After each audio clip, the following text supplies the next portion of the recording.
Welcome back to the first team. Joe DeLeone and Ryan Roberts. Today we're going to be doing our defensive tackle scouting report episode for two of the top defensive tackles in the class. We're talking about Jer'Zhan Newton from Illinois. We're talking about McKinley Jackson from Texas A&M. Ryan, I want to start us off with Jer'Zhan Newton. I think This is the obvious low-hanging fruit in the defensive tackle class. And as eventually when we do our defensive tackle ranking show, I think that it's going to be one of the, what's the word I'm looking for? There's going to be a very wide array of possibilities of where certain people rank certain prospects. You can have guys like McKinley Jackson at number 2.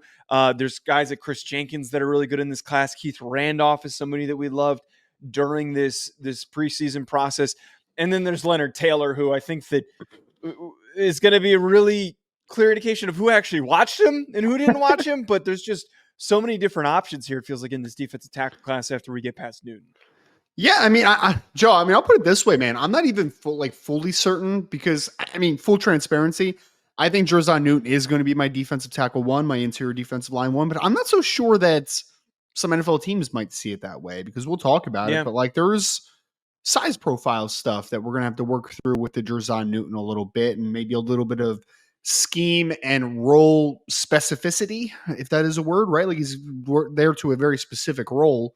So I think that there's going to be a little bit of an interesting conversation. I overall kind of like the interior defensive line class in the sense of I think there's quality to it. I don't know if quantity is necessarily the name of the game, but we're talking about a couple of the guys today that are going to be good NFL players, in whatever capacity they end up being, whether it's a long-term starter plus starter. I mean, we'll talk about the projections there for both guys, but I think it's a pretty quality interior defensive line class. No guy that I look at and say that is a top 10 lock, great football player, but I think there's a bunch of just good football players in this class, which is, the depth is good, I think, basically. Yeah, Jer'Zhan Newton, who we went deep on during the preseason, is a very unique player because of his physical profile, listed at 6'2", 295, also known as Johnny Newton. Super compact. And I think that, to your point, that might lead some NFL teams to be like, I don't know if I really like this, this smaller guy. I will say this much before we kind of really break down his game. Newton is the guy that I think a lot of people wanted Calijah Kancey to be. And I was one of those people that liked Calijah Kancey, and I had him as a top-rated defensive tackle in the class. And his rookie season was a little bit hit or miss. Wasn't great. But shocking that Calijah Kancey's not good against the run in the NFL. Shocker. Jer'Zhan Newton, though, is of a similar height profile, but is much more well-rounded and can impact the game as a run defender and also as a pass rusher. Very interesting body type, right? Because we had in the preseason for the Blesto, who they do the rankings and everything, but what I really look for from Blesto and NFS is the official measurements. And Jer'Zhan Newton at that point was listed at 6'1" and 3/8 and 300 pounds. So compact is a good way to put it, man. He's a fridge. He is a very interesting body type. I compared him in the preseason. I still love this comparison. He reminds me a lot of Jarrell Casey that came out of USC and played with the Tennessee Titans and was a really good defensive tackle in his career. But he is a little bit of he's an outlier of sorts, right? There's some NFL teams that are going to look at him and they're just going to be sub 6'2", shorter arms, kind of a little bit of a scheme specific player. Maybe not our cup of tea. Some 3-4 teams, for instance, some team that run a lot of 3-man fronts, they're not going to love Jer'Zhan Newton. Most likely. They're just not going to love him. But for teams that run a 4-man front and they want to try to find an impact 3 technique who's incredibly slippery and can kind of work through gaps well, I think that Jer'Zhan Newton has a really nice upside to that. Craziest trait that he has, in my opinion, Joe, and I would love to talk about this. For a guy that's 6'1", 3/8 and 300 pounds, you don't really think flexibility would be a thing that would kind of come to the table, but not only is he slippery, I see him turn corners at times where I'm just that's different, right? You just don't see guys that are able to kind of turn corners and be able to, just kind of cut on a dime and change direction as well as a guy that he does for a player his size. Kind of a rare quality to him. Now, there is some deficiencies to his game, which we'll talk about a little bit, but the flexibility for a player of his style and his size is very unique and very different, which I really like a lot. I think I said this during the offseason. I honestly believe that if Newton was like 6'4", 6'5", we'd be talking like if he was this he if he's the same size as Jalen Carter, he's getting drafted as highly as Jalen Carter. Like there are physical Similar capabilities. ballpark. If we Yeah. stretched him out, he would be as physically dominant. So I agree on the flexibility thing. Yep. What makes him so good, though, and this goes in line with your point, like he's very specific to a 4-3 scheme. There's not a single spot on a 3-4 scheme that he can play. And maybe we can get him to trim down. He could be a stand-up rusher. Obviously, I'm joking. But if we're pigeonholing him to a 4-3 scheme, not a lot of teams are going to be in on him, which means he could slide to the back end of the first round. He could slide out of the first round because him lacking that scheme versatility. Sure. But what makes him so dangerous, though, is you're talking about the flexibility is great. I love about him is how low to the ground he is and the power that he brings to the position. That's why I don't want to stretch him out, and I don't even want to consider him being a bigger football player because he knows how to play to his size limitations. He plays so low that all these guys can't get underneath him. It's a little bit of the Aaron Donald type of skill set where because he's so low, he's so powerful, his leg drive is so good, his hands are so active, he is very hard to keep up with. There are not a lot of offensive linemen that are going to be able to get underneath him and actually drive him off the ball. So at the very least, whenever Newton loses a rep, it's just him stalemating at the line of scrimmage. And that's where I really, truly see his impact being that, 3 tech in a 4-3 scheme. So I just looked up Jarrell Casey's measurements when he was coming out of USC, Joe. This is my comp. He was 6 foot and 6/8, so right around 6'1", just sub 6'1", 300 pounds and 32-inch arms. That was Jarrell Casey. I think that's like almost a mirror. Now, obviously, Jer'Zhan Newton's a little bit taller than about a half an inch taller than what Jarrell Casey was, but body type wise, very similar. And I think that they win in a very similar capacity as well in terms of Jer'Zhan is a guy that first step explosiveness is good. Quickness is very good. Flexibility is great and fantastic. He is a type of guy that can give you a pass rush upside on the interior, which is very valuable in today's game. But more than anything, if you are a attack style defensive system for where you're going to slant defensive tackles a lot, you're going to one gap them a lot, you're not going to work at the point of attack a ton, he's great. Like he is going to be able to do that stuff. He's going to split some gaps. He's going to have some tackle for loss numbers. He's going to have some pressures from a quarterback perspective, being able to get into their face. And he is a little bit overwhelming at times for a guy that is only 6'1" and 3/8, 300 pounds. There's going to be some offensive linemen that are going to look at him and just kind of think that he's just kind of a Tonka toy a little bit. And then he's going to get into your chest and it's going to be like, oh, he's got a little pop in his hands, right? Like he's got a little bit of lower body explosiveness. So I agree that he has a decent power profile. Now, the negative, those are all the negatives, right? High upside, interior pass rusher, penetrator, one gap player. The negatives, though, are not great length, and there's just going to be some deficiencies as far as holding the point of attack because he's going to get out leveraged at times in the run game, especially when he's working against double teams. It's going to happen to him. It's just a size thing. Same thing with Kalijah Cansey last year. Like Kalijah Cansey, powerful kid in a vacuum, but also you're still small at the end of the day. You're still not a massive defensive tackle. So working at the point of attack, the anchor is not going to be efficient all the time. So there's going to be some times where Jer'Zhan gets moved to a gap. There's going to be some times where he just gives a little bit too much off the ball and kind of gives up a little bit of just that physicality at the point of attack. You have to be okay with that ultimately. A defensive coordinator has to look at him and say, that's not his game.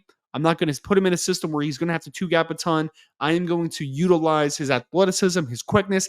And if you can, I think, again, we're talking about a Jarrell Casey type of player here because Jarrell Casey, for people that don't remember, made multiple Pro Bowls, was a very good player for the Tennessee Titans for several years. Was he ever the best defensive tackle in the NFL? No, probably not at any point. But he was always top 5, top 7, like a very good defensive tackle in the NFL. And that's what I think Jer'Zhan Newton's going to be. He's going to be a 5 to 7 sack a year guy, double-digit tackle for loss guy, and be a guy that is just he creates a little bit of havoc and chaos. That's what I think he is on the next level which in today's game, that's predicated on passing, getting the ball out of your hands. Interior pass rush is more important than it ever has been in NFL history. And I think that Jer'Zhan Newton certainly plays into that style of today's game. Yeah, just to round out that thought, I think it's pretty likely he ends up being a first-round pick. I also think that he's in a separate tier compared to the rest of the defensive tackles. I understand what you're saying, that some teams might be more attracted to other players. I mean, even his teammate, Keith Randolph, who is built to play fits the multiple profile. schemes. Yep. He's able to play multiple schemes because he's taller and longer and not as productive, but still a really good defensive tackle. Yep. He could get the nod over him, and I wouldn't be shocked if that ends up happening. But at the end of the day, this is the most disruptive defensive tackle. And I not a lot of my thoughts have changed at all on him since the offseason. That the disruption aspect is always the most paramount thing that I look for in a defensive tackle. You can check every box and have every single trait, but if you're constantly causing problems on a snap-to-snap basis for offensive linemen, you're getting off of blocks easily, you're finding the football, you're leading to muck being created at the line of scrimmage. Sure. The disruption is so important for me, and I think that Jer'Zhan Newton does that just so consistently that I have to give him that extra nod to say this is going to be a first-round pick. So I think he is also going to be a first-round pick. I had him in the top 30. I think I had him going 27 overall, 28 overall, somewhere in that ballpark, right? Joe, I think this is where I stand on Jer'Zhan. I would love to hear if you agree or disagree with this. So for me, Jer'Zhan Newton's probably going to grade out as a top 15 overall player in this class. Oh, you're higher on him than me. Wow. Think so? In this class particular. I gave him a top 25. Oh, you're saying not in a vacuum. Grade is not in a vacuum. Okay, yeah. I understand. So he's a top, in a vacuum, he's better than a top 50 player, probably slightly behind a top 25 player. But in this particular draft class, when I stack up a big board, I think regardless of positional value, I think he's a top 15 overall player in the 2024 NFL draft. Now, that being said, I don't think he ends up going top 15. I think he's going to go a little bit later because there is some scheme specificness to him. There are going to be some, and this is the bad part of the NFL, is that there are some defensive coordinators who are just so close-minded to what they like that they'll never even give a Jer'Zhan Newton a chance. They'll just look at him and be like, that guy doesn't fit, don't care, move on, take him off the board. That is the reality of NFL teams sometimes, which is very frustrating, but that is the world that we live in, right? Which is fine because I would rather him land with a team that knows how to use him than to be pigeonholed in a team that doesn't know how to use him and they waste his talent, obviously. So I think he's going to go a little bit later than top 15, but I think overall, when the big board comes out, I think he'll probably end up being a top 15 overall player for me in the 2024 NFL draft. So I have like a running big board that I do, and I've actually watched a lot more prospects to this point at the end of December than I did last year. I think I only was through 10 guys at this point. This year I'm already past 50, so I'm already kind of blown through these. So my top 25 is built out, except, and I told you this the other day, I hate watching quarterbacks, so I have deliberately avoided watching most of the top quarterbacks. The only one that I've gotten to is Drake May. It's the only guy that I've watched. Did you like Drake? So long to. Yeah, I like Drake May, which we'll do him eventually. We'll do him eventually. But as it currently stands, with the likelihood that two more guys in Caleb Williams and Jaden Daniels are added to this list, he'll probably finish as a top 20 at the bare minimum, assuming that there aren't not assuming. If it happens that there's a bunch of random, unexpected adds into my top 25, he'll at least be a top 25 prospect. I want to throw this out to you, though, before we transition to McKinley Jackson.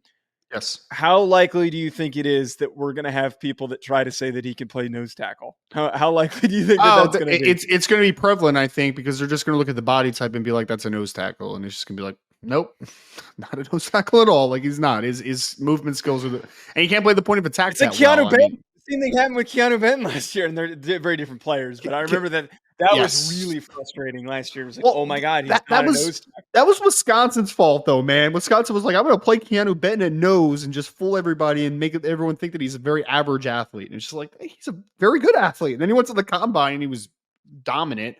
And he was at the Senior Bowl as well, and he was winning pass rush reps rep after rep. And it was just like, yep, he's a lot better than what you guys think he is. Let me ask you a question before we move on. Okay. Last question.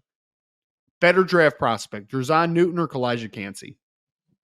Oh, I just said that at the beginning. I Jer'Zhan just Newton, want to make without a doubt. sure, man. You were a big Kalijah Cansey Co- guy last year, man. You love that guy. I was in on him early, and then as the process played out, I cooled a little bit, but I still thought he was a top 50 player, and I was fine with where he was picked. I think that there is recovery for Kalijah Cansey. He just still has to provide more of an impact against the run. I'm not worried about that at all with Jer'Zhan Newton. No, not to that degree. Not to that degree. Because Kalijah Cansey was light in the butt too, man. Like he just had a weird frame and everything. So sounds like Kalijah Cansey is probably your it was your Leonard Taylor of this year or last year, right? Where like you because you really liked Leonard Taylor too, and then you've fallen off that. There is a huge difference between my fall off with Kalijah Cansey and my fall off with Leonard Taylor, because Leonard Taylor, I'm just going to be blunt, sucks. Leonard Taylor is not a good prospect. I loved him in the summer. I said that this is a first round pick. Dude, he looked like he added bad weight, and he gave a half-ass effort so frequently when I was watching him, and I was just so disappointed. So I have a top 200 grade on him right now.